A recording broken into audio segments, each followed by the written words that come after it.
किसी शख्स को कैसे पता चलेगा दिल को उसके कोई अटैक आने वाला है। अभी बदकिस्मती से पिछले 25 साल से डॉक्टर्स ने हमें गुड फैट से भी दूर कर दिया। 25-30 साल पहले से डॉक्टर्स ने मना करना शुरू कर दिया, आप देसी घी ना खाएं, अंडा खाएं और जर्दी निकाल दें, दूध पिएं तो मलाई उतार दें। क्यों हुआ है? पहले जो रिसर्च थी वर्ल्ड हेल्थ ऑर्गेनाइजेशन की और फूड एंड ड्रग एडमिनिस्ट्रेशन, दिल के जितने भी प्रॉब्लम्स है ना वो बनते ही कोलेस्ट्रॉल। अब ये रिसर्च कहाँ पे हुई थी? ये हुई थी यूरोप के अंदर। वहाँ का जो कोलेस्ट्रॉल है हमारे और उनके लाइफस्टाइल में फर्क है। वहाँ पे जो कोलेस्ट्रॉल बनता है वो ग्लूकोज से बनता था, वहाँ बेकरी प्रोडक्ट बहुत ज्यादा है। हमारे यहाँ जो पीछे 25-30 साल पहले के लोग थे वो नाश्ता करते थे पाए का, हलवा पूरियां और मकई की रोटी, साग, ऊपर तड़का। अब यहाँ के जो लोग थे 25-30 साल पहले, उनके पास सोशल मीडिया नहीं था, उनकी हार्ड वर्किंग बहुत ज्यादा थी। अगर ये कोलेस्ट्रॉल खाते थे तो ये कोलेस्ट्रॉल को बकायदा डाइजेस्ट करते थे, बर्न करते थे। ये गुड और फैट का भी एक ड्रामा है। HDL गुड फैट है और LDL बैड फैट है, लेकिन बैड फैट के भी बहुत सारे फायदे रहते हैं हमारी बॉडी के अंदर।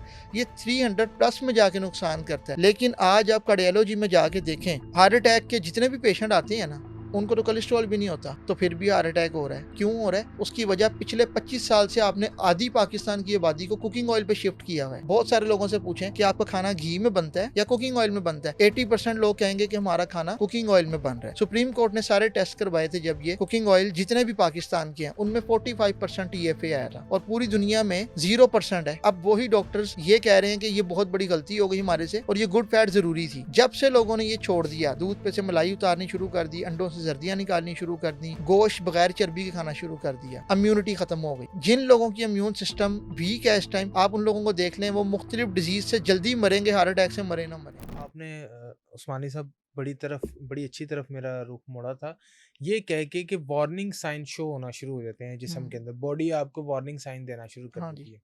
मुझे ये बताएं कि किसी शख्स को कैसे पता चलेगा कि उसके दिल का प्रॉब्लम जाग रहा है, कोई दिल को उसके कोई अटैक आने वाला है या कोई इस तरह की चीज आने वाली है। कोई बॉडी साइन क्या देती है, वार्निंग साइंस क्या देती है बॉडी? आज से 25 साल पहले तक जो लोग थे उनको बड़ी आसानी से दिल के प्रॉब्लम के बारे में पता लगता था। उसकी रीज़न ये थी कि पहले जो लोग थे उनके खाने के अंदर हाई कोलेस्ट्रॉल मीट होता था, मतलब वो चर्बी वाला खाना खा लेते थे या घी में बना हुआ खाना खाते थे। जी।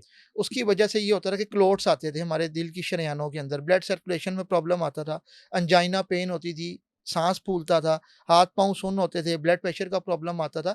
तो आसानी से आप जज कर सकते थे कि यार इसको हार्ट का प्रॉब्लम आ रहा है। अभी बदकिस्मती से पिछले 25 साल से डॉक्टर्स ने हमें क्या किया? हमें गुड फैट से भी दूर कर दिया। आपको शायद याद हो या ना हो कि आप अपने वालिदैन से पूछिएगा, 25-30 साल पहले से डॉक्टर्स ने मना करना शुरू कर दिया, आप देसी घी ना खाएं, अंडा खाएं और जर्दी निकाल दें, दूध पिएं तो मलाई उतार दें। ये हकीम साहब, ये क्यों, मतलब कि ये क्यों हुआ है? ये अभी मैं उसी तरफ आ रहा हूँ कि गोश्त खाएं और चर्बी साइड पे कर दें, दूध पिएं तो मलाई उतार दें, अंडा खाएं तो जर्दी साइड पे कर दें। एक्टिविटी नहीं है लोगों की। नहीं, नहीं, अभी उसकी रीज़न थी कि पहले जो रिसर्च थी वर्ल्ड हेल्थ ऑर्गेनाइजेशन की और फूड एंड ड्रग एडमिनिस्ट्रेशन, अमरीकी इदारा सेहत है, हम्म। ये हर 10 से 15 साल के बाद रिसर्च करते हैं मुख्तलिफ पेशेंट्स के ऊपर। तो पहली जो इनकी रिसर्च थी उसके मुताबिक ये कहते थे कि दिल के जितने भी प्रॉब्लम्स हैं ना वो बनते ही कोलेस्ट्रॉल से हैं। अब ये रिसर्च कहाँ पे हुई थी? ये हुई थी यूरोप के अंदर। वहाँ का जो कोलेस्ट्रॉल है हमारे और उनके लाइफस्टाइल में फ़र्क है। वहाँ पे जो कोलेस्ट्रॉल बनता है वो ग्लूकोज से बनता था, वहाँ बेकरी प्रोडक्ट बहुत ज़्यादा है। हम्म। हमारे यहाँ जो पीछे 25-30 साल पहले के लोग थे वो नाश्ता करते थे पाए का, हम्म। हलवा पूरियां और मकई की रोटी, साग, ऊपर तड़का। अब यहाँ के जो लोग थे 25-30 साल पहले, उनके पास सोशल मीडिया नहीं था, उनकी हार्ड वर्किंग बहुत ज़्यादा थी। अगर ये कोलेस्ट्रॉल खाते थे तो ये कोलेस्ट्रॉल को बकायदा बर्न करते। डाइजेस्ट करते थे, बर्न करते थे। अब आप पूछेंगे कि यार कोलेस्ट्रॉल खाना ही क्यों है? आपका जो जिस्म की हड्डियां हैं वो किससे मिलके बनी है? अ, अ, गुर्दे से। कैल्शियम और विटामिन कैल्शियम, डी। विटामिन। आपका जो ब्रेन है वो किससे बना है? जो हमारा दिमाग, मगज ओमेगा है, 3। ओमेगा 3 फैटी एसिड और कोलेस्ट्रॉल। कोलेस्ट्रॉल का आपको सिर्फ एक नुकसान बताया गया पिछले 25-30 सालों में कि जी ये दिल का प्रॉब्लम कर देगा और ये खून गाढ़ा कर देगा। गुड कोलेस्ट्रॉल और बैड हाँ जी, कोलेस्ट्रॉल में डिफरेंशिएट ये करना है। गुड और फैट का भी एक ड्रामा है। HDL गुड फैट है और LDL बैड फैट है, लेकिन बैड फैट के भी बहुत सारे फायदे रहते हैं हमारी बॉडी के अंदर। ये 300 प्लस में जाके नुकसान करता है। लेकिन आज आप कार्डियोलॉजी में जाके देखें, हार्ट अटैक के जितने भी पेशेंट आते हैं ना, उनको तो कोलेस्ट्रॉल भी नहीं होता, हम्म। तो फिर भी हार्ट अटैक हो रहा है। क्यों हो रहा है? उसकी वजह पिछले 25 साल से आपने आधी पाकिस्तान की आबादी को कुकिंग ऑयल पे शिफ्ट किया हुआ है। आपको मेरे ख्याल से आप बहुत सारे लोगों से पूछें कि आपका खाना घी में बनता है या कुकिंग ऑयल में बनता है, 80% लोग कहेंगे कि हमारा खाना कुकिंग ऑयल में बन रहा है। अब कुकिंग ऑयल में प्रॉब्लम क्या है पाकिस्तान के अंदर? आप पाकिस्तान के अंदर पहले चीज़ लॉन्च कर देते हैं, लेकिन आपको उसका ये नहीं पता क्राइटेरिया कि वो ठीक है, मतलब उसको चेक एंड बैलेंस भी तो होना चाहिए ना। अब पाकिस्तान के अंदर जो कुकिंग ऑयल हैं जितने भी, उनके अंदर ट्रांस फैटी एसिड 45% है। अब ट्रांस फैटी एसिड को हम शॉर्ट करते हैं टीएफए। सुप्रीम कोर्ट ने सारे टेस्ट करवाए थे जब ये कुकिंग ऑयल जितने भी पाकिस्तान के हैं, उनमें 45% टीएफए आया था और पूरी दुनिया में 0% है। यानी कि 0% होना चाहिए ट्रांस फैटी एसिड। अब यहाँ पे वो सिर्फ होता है एक्स्ट्रा वर्जिन ऑलिव ऑयल में, जो जैतून का तेल है, एक्स्ट्रा वर्जिन। अब मुझे ये बताएं कि एक्स्ट्रा वर्जिन ऑलिव ऑयल आपकी कितने परसेंट आबादी अफोर्ड कर सकती है? मतलब महंगा है ना वो हार्डली वो वैसे ही हम 48% या 49% पॉवर्टी लाइन के बिल्कुल। गुर्बत की लकीर के नीचे हैं। अब यहाँ पे हमें ऑलिव ऑयल या एक्स्ट्रा वर्जिन का मैं मशवरा दे देता हूँ, तो मेरे ख्याल से सुनने वाले जो होंगे 80% तो वो अफोर्ड ही नहीं कर सकते। दूसरे नंबर के ऊपर जो गुड फैट है, यानी कि हमारी अंडे की जर्दी के अंदर, हमारी दूध की मलाई के अंदर, अब वही डॉक्टर्स ये कह रहे हैं कि ये बहुत बड़ी गलती हो गई हमारे से और ये गुड फैट ज़रूरी थी। जब से लोगों ने ये छोड़ दिया, दूध पे से मलाई उतारनी शुरू कर दी, अंडों से जर्दियाँ निकालनी शुरू कर दी, गोश्त बगैर चर्बी के खाना शुरू कर दिया, इम्यूनिटी ख़त्म हो गई। जिन लोगों की इम्यून सिस्टम वीक है इस टाइम, आप उन लोगों को देख लें, वो मुख्तलिफ डिजीज़ से जल्दी मरेंगे, हार्ट अटैक से मरे ना मरें। इसलिए पाकिस्तान के जो डॉक्टर्स हैं अब इस बात को मानने पे मजबूर हैं कि पिछले दिनों गलतियां हो गई पिछले सालों में। अब आप उन नई नस्ल को आप ला रहे हैं देसी घी की तरफ भी, आप ला रहे हैं मलाई की तरफ भी। पहले मुझे ये बताओ क्या देसी घी मिलता है यहाँ पे? वो चीज़ खालिश पाकिस्तान में तो सबसे पहली चीज़ है कि अफोर्ड नहीं होगी। दूसरी चीज़ अगर अफोर्ड होगी तो फिर वो खालिश नहीं होगी। तो कोलेस्ट्रॉल वाला जो एक माइंडसेट है ना, वो अब ख़त्म हो चुका है। आप किसी भी डॉक्टर से जाके, किसी आप हार्ट सर्जन से पूछें कि आज के टाइम में बाईपास कितने लोगों का हो रहा है, स्टंट कितने लोगों को डाल रहे हैं। तो हार्ट का प्रॉब्लम जो है ना, वो सबसे ज़्यादा हो रहा है ओमेगा 3 की कमी की वजह से। ओमेगा 3 होता है मछली की स्किन के अंदर। अब स्किन के सर्दियों का अंदर। सीज़न आ रहा है, तो आपको मछली जो है ना, वो खाने का भी अंदाज़ नहीं इधर पता लोगों को। वो एक ही तेल के अंदर 2-2 मन मछली तल रहे होते हैं और वो मछली जनाब जो है ना, वो बजाय फ़ायदे के ना, वो उल्टा कैंसर बना रही होती है। तो मछली को ग्रिल की तरह आप बना के खाएँ, स्टीम में स्टीम कर बना, लें। हाँ, स्टीम में बना के खाएँ, फिर वो फ़ायदा देगी। ठीक। हकीम साहब, आपने अभी ये बात की जिस तरह के मछली के बारे में, सर्दियाँ आगे आ रही हैं। पहले तो हमें जैसे ही सर्दी शुरू होगी और ये मौसम आने वाला है, हमें स्मॉग ने तंग करना है। जी, स्मोक के हवाले से फिर हम मास्क खरीदते फिरेंगे और डिफरेंट हर बंदा खांसता फिरेगा। हमें कोई रेमेडी बता दें कि जिससे स्मॉग आने से पहले-पहले हम वो कर लें और हमारा नाक, नज़ला, ज़ुकाम और गला ना पकड़ा जाए। सबसे क्योंकि पहली बात, स्मॉग के लिए जो पंजाब गवर्नमेंट अब अच्छा काम तो कर रही है, एंटी हाँ स्मोक जी। गन्स वगैरह, लेकिन स्मॉग तो फिर भी बढ़ता चला जा रहा है और लाहौर का जो एयर क्वालिटी इंडेक्स है वो बद से बदतर होता चला जा रहा है। देखिए जी, हमारे मुल्क के अंदर ये एक अलमिया है कि हम हर साल या तो सैलाब को रोकते हैं, फिर स्मोक को रोकते हैं। मतलब ये हम तैयारी करते हैं, लेकिन हम अपनी सेहत के हवाले से कोई तैयारी नहीं करते। हुँ, अभी स्टूडियो के अंदर एसी चल रहा है, एसी के अंदर एयर फ़िल्टर लगे हुए हैं। जब आपका एयर फ़िल्टर गंदा होगा तो आप क्या करेंगे? साफ़ करेंगे उसको। आप उसको साफ़ करेंगे, उसकी डस्ट निकालेंगे, उसको जलाएँगे तो नहीं। हुँ, हमारी बॉडी के अंदर 3 किस्म के फ़िल्टर लगे हुए हैं। ये जो हमारे फेफड़े होते हैं ना, ये एयर फ़िल्टर का काम एयर करते हैं। फ़िल्टर का काम। अगर इनमें डस्ट आता है, एयर पोल्यूशन की वजह से जो कार्बन आता है, हमें कुदरती तौर के ऊपर क्या होगा, फ्लू लगेगा। हुँ। अल्लाह ताला ने इसके अंदर एक सिस्टम रखा हुआ है कि खुद कार निज़ाम के तहत इन्होंने साफ़ होना है। अब वो कैसे साफ़ होना है कि ऑटोमैटिकली हमें फ्लू लगेगा, हमें नज़ला लगेगा और ये खुद ब खुद कार्बन बाहर आता है। लेकिन हम लोग क्या करते हैं, हम इस कार्बन को, इस फ्लू को खुद रोकने का बाइस बनते हैं, हुँ, हम एंटीबायोटिक खा लेते हैं। एंटीबायोटिक खा लेते एंटीबायोटिक आपने बिल्कुल भी नहीं लेनी। हैं। हुँ, उसकी रीज़न ये है कि हमारी बॉडी के अंदर 2 टाइप के बैक्टीरिया हैं। गुड बैक्टीरिया भी हैं और बैड बैक्टीरिया हुँ, भी। गुड बैक्टीरिया वो हैं जो इम्यूनिटी को स्ट्रॉन्ग करते हैं। हुँ, जब भी एयर पोल्यूशन आए तो 2 काम करें। मास्क तो ठीक है और गवर्नमेंट भी अच्छा काम कर रही है। लेकिन हमने खुद क्या करना है? हमने खुद ये करना है कि हमने 3 किस्म के जो हर्ब्स हैं उनका जुशांदा इस्तेमाल करना है। जी, जिसमें सबसे पहली चीज़ है मुलट्ठी, मुलट्ठी, दूसरी चीज़ है आपके पास ज़ूफ़ा के फूल। ज़ूफ़ा एक जड़ी-बूटी है, ठीक उसके है। फूल आपको हर पंसार स्टोर से मिलेंगे। और तीसरी चीज़ है बनफ़शा।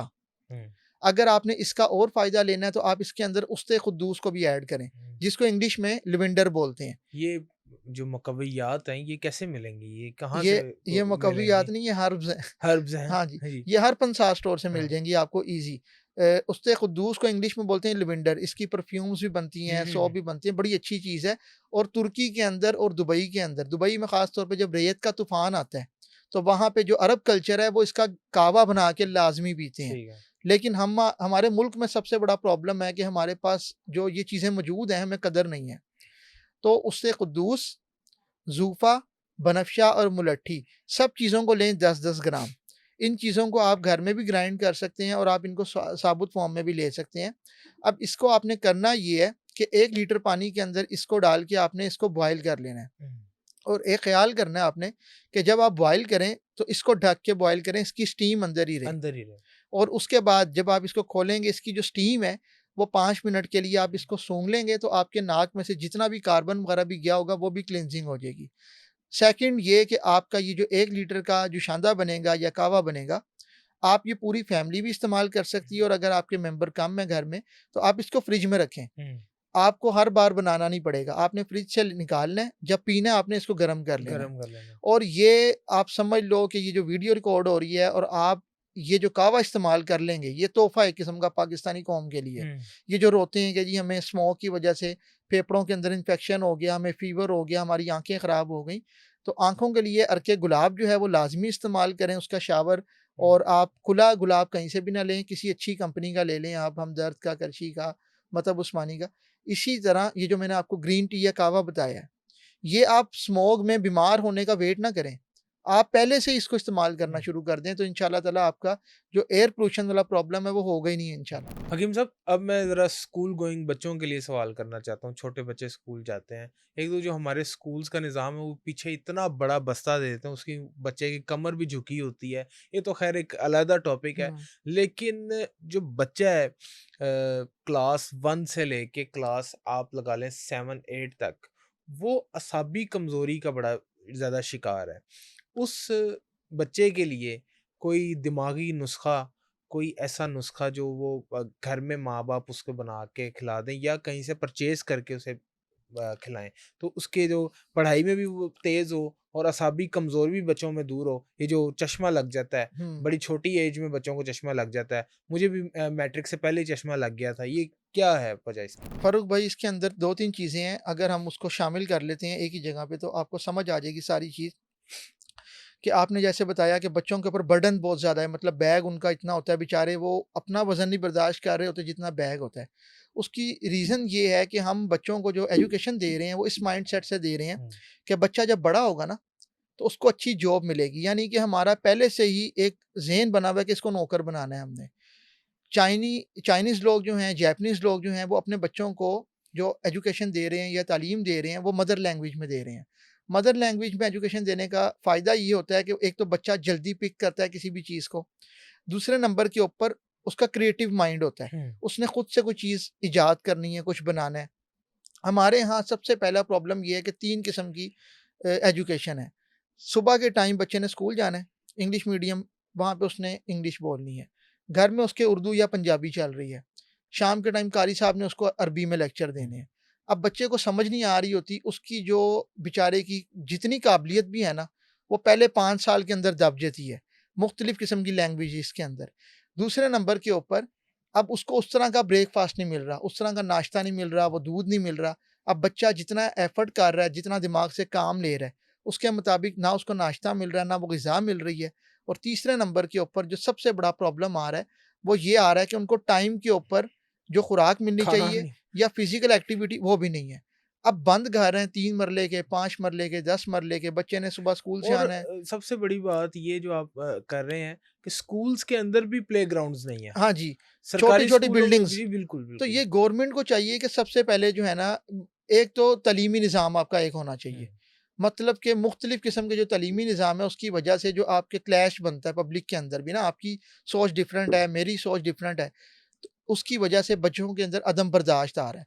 दूसरे नंबर के ऊपर जब नाश्ता नहीं करते बच्चे और उनके ऊपर बर्डन स्टडी का इतना ज़्यादा होता है, तो उसकी वजह से बच्चा फिर क्या होता है कि वो उसकी नशोनुमा भी रुकेगी, आई साइट भी वीक होगी, सारी चीज़ें उसकी बच्चा डिग्री तो ले आएगा, बच्चा पढ़ भी लेगा, लेकिन जब वो प्रैक्टिकल लाइफ़ के अंदर आएगा, वहाँ पे वो क्या होगा, अंडर प्रेशर हो जाएगा।